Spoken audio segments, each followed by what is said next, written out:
I'm not sure if I'll stick this in with another video or if this will be its own video, because this probably needs to be short. I want to talk a little bit, just give a brief update midsummer on some of these air prune boxes, and also I guess generally just seedling trees, growing seedling trees, whether it's in air prune boxes or not. But I'm about to get on the road here for a long trip. I'll be away for part of July visiting family, and so I'm kind of taking one last walk through, checking on things. I just give everything a good deep soak, so hopefully you know, everyone will be okay without me here for a little while.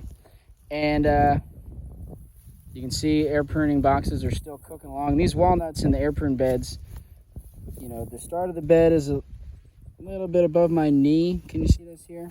So they go from my knee, let's see, you know, they're up to my belly button basically.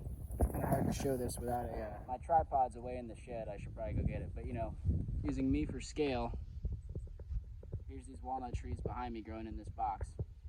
And it honestly feels like the ones growing in the ground might be taller. You know, they're from the ground, they're up above my knee. Some of them are getting almost up to my hip. Let me just show you, if I get down on the ground here, you know, and I'm kneeling.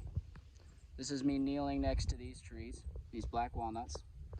Okay. And so yeah, I'm really excited and happy with how they're doing, all the trees really. I have really had to start watering though, you know, as it's gotten hot here in summer. I make sure at least once a week to come through with the hose and give every box a good soak. I found they were starting to get dry. Now, I think probably if I hadn't done that, most of the trees would probably still be alive, but I think some might have, you know, we might have lost some, or they might have not grown as much. I don't know. I think you can push watering. You know, if you're in an area where you can't water or whatever, I think you can push it, but I found it was very helpful to have the ability to water this season as it got hot. You know, we're still getting rather consistent rains right now. We've been pretty good rain this season, but still with how hot it's been, these boxes want a little bit of extra. You can see here these black locust.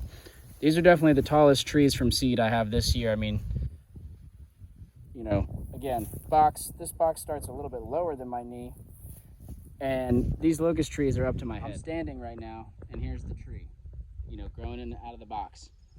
So yeah, I don't know. I mean, it's really exciting to see the trees grow and see how tall they can get in one season. You see these red buds. Osage orange over here, looking very nice. Some trifoliate orange down in here, right? Chestnuts, this whole row of oaks, you know.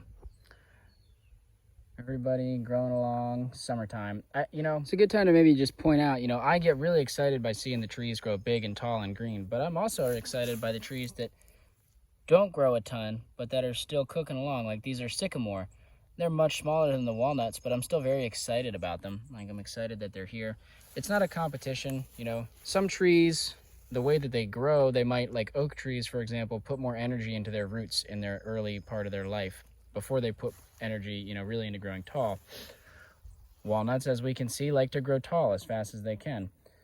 They also do have a deep taproot though. And now a walnut might, you know, it's a big seed. It has a lot of energy stored up in that seed. So coming on strong might be easier for a walnut than something like a sycamore. It's a really teeny tiny seed when it starts out. And also, you know, the soil is a little bit different in all these beds. Maybe some get more water than others. Maybe, you know, certain trees might not like the soil mix as much as others. And there's all sorts of factors that play into how these trees are doing. Taking a break over in the shade, you know, the pawpaws are coming on nice. These are second-year pawpaws on the left, first-year pawpaws from seed on the right. And boy, I'm really excited about these.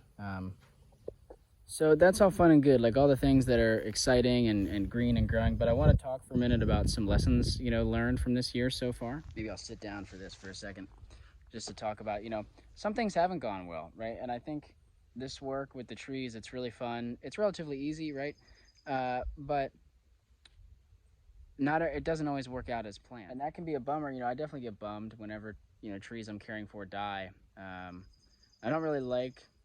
don't love talking about it. You know, it's much easier and more exciting to just focus on, like, oh, there's these giant locust trees, I'm all excited, you know, and not go over and look at, well, you know, all these trees in pots behind me are really upset. You know, they're not looking very happy. They got droopy leaves, they got some discoloration, and you know, but I think it's important to discuss on here to just try to be transparent, and like some things don't work, and I can try to tell you why, and I'm going to keep iterating and changing my process. And it's like those mistakes, those things that didn't work out are really important. I tend to get upset and not want to look at them, but I think it's important to just it's an important part of the process, and to recognize that and kind of and live it, And so like one lesson learned is like whatever I'm doing with pots, trees are not liking. I guess maybe we could walk over here. It's mostly like the walnuts and these few hazelnuts that I have are not liking the pots. The maples seem to be doing okay. Now maples are an earlier successional tree species. They can maybe handle rougher conditions in some ways. Compared to some of these other trees. Although in good conditions, walnuts can be somewhat early successional as well. They can come in and invade fields pretty good.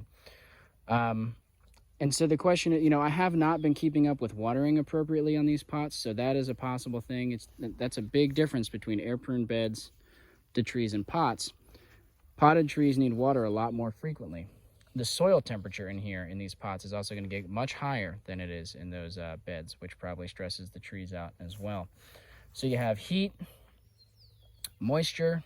There's also less soil volume. Although with this pot size, there's plenty of soil volume for each tree as far as nutrients and whatnot goes. They got plenty of root space.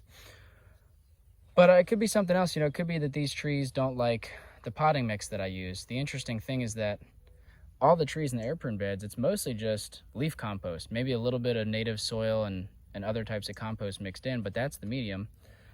These pots, it's the same deal. It's pretty much just straight leaf compost. I did add in vermiculite to try to even out, get some aeration and some flow of water through more consistently. But it could be the soil mix. It could be that these trees in the pots, they're just, for whatever reason, they like the leaf compost heavy mix here. They don't like it as much in the pots, maybe. So I can do some trials next year, try to get more on top of watering, try out some different soil mixes and see what happens. But ultimately, as I've said before, I don't like growing trees in pots. This was kind of like, as happens when you're growing trees, at the end of the season, like at the end of the cool season when you're coming into spring, you wind up having a lot of extra trees that you didn't get time to plant. And so it's just like, where do you stick them? And this year I stuck them in pots. Although I'm thinking next year, since I really don't like dealing with pots, I might try to just stick extra trees in a nursery bed or build another air-pruned bed for them or something, because I really just don't like dealing with pots. I mean, there are some conveniences to pots, and part of me wants to keep exploring, messing around with them, because there's, like I said, there's some conveniences. It's nice, you can move them around easily. You can be distributing trees, in the warmer time of year, which not really a good time to plant trees, but sometimes it's nice to be able to get trees out to folks any time of year.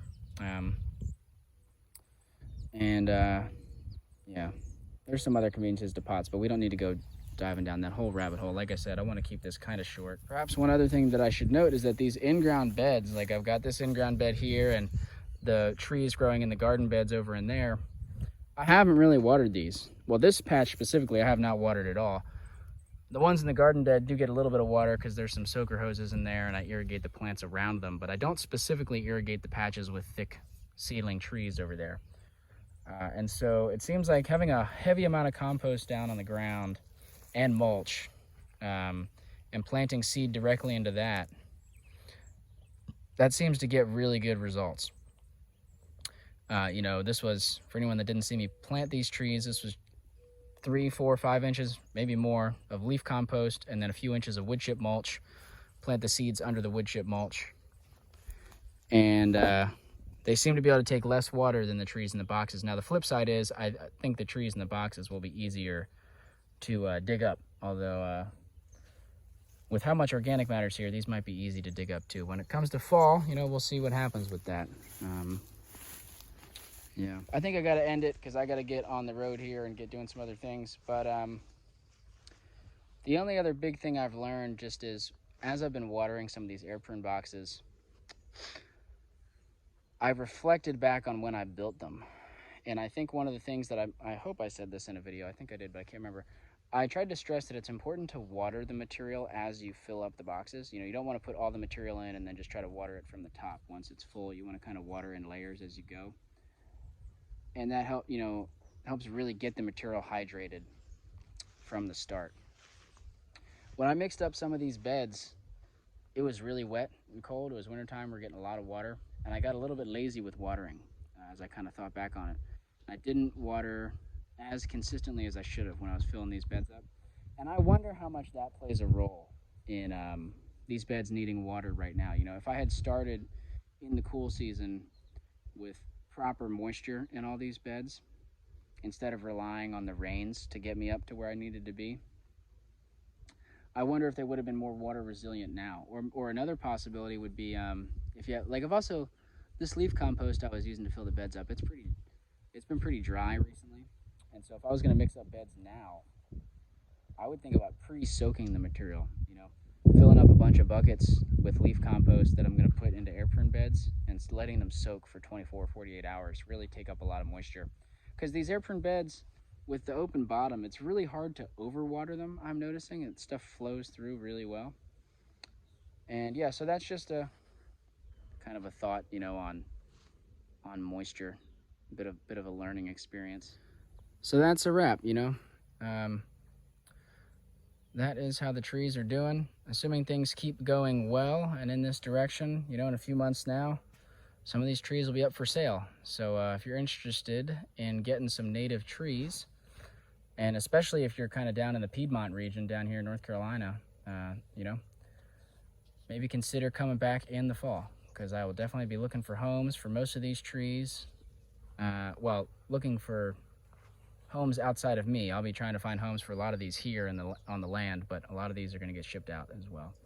So definitely check back if you're interested. I appreciate it, and appreciate everyone being here. It really is unique and a rewarding experience to get online and like connect with people who I otherwise would never meet, you know, and kind of share perspective and learn from others. And so, yeah, wherever you're tuning in from, I hope you're either growing trees or thinking about growing trees, having a good time.